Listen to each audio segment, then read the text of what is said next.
સમાચાર ખેરગામથી મળી રહ્યા છે, જ્યાં કોંગ્રેસે વિરોધ કર્યો છે। નવસારીમાં ખેરગામ તાલુકા પંચાયતમાં કોંગ્રેસે વિરોધ કર્યો હતો। ભ્રષ્ટાચારના આક્ષેપ સાથે કોંગ્રેસે વિરોધની શરૂઆત કરી। કચેરી બહાર સૂત્રોચ્ચાર અને વિરોધ કરાયા। ટીડીઓ ઓફિસની બહાર રામધૂન બોલાવી હતી। ગૌચરમાંથી વૃક્ષો અને માટી ચોરીનો આરોપ છે। રોડ રસ્તાના કામમાં પણ ભ્રષ્ટાચારનો આરોપ છે। ભ્રષ્ટાચારના આરોપ મુદ્દે નિષ્પક્ષ તપાસની માંગ કરવામાં આવી છે।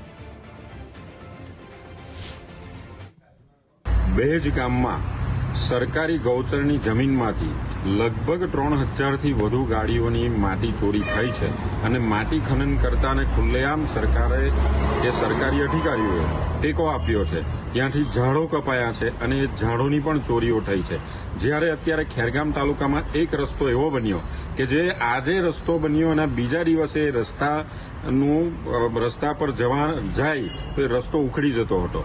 એટલે રસ્તાની જે ક્વોલિટી મેન્ટેન થવી જોઈએ એ પણ થઈ ન હતી। ત્યારે અનેક કામોની રજૂઆતો લઈને અમે તાલુકા ખેરગામ ખાતે રજૂઆતો લઈને ગયા હતા। આજરોજ અમારી એવી માંગણી છે કે જે માટી ખનન કરતા માટી માફિયાઓ છે એમની ઉપર FIR થવી જોઈએ।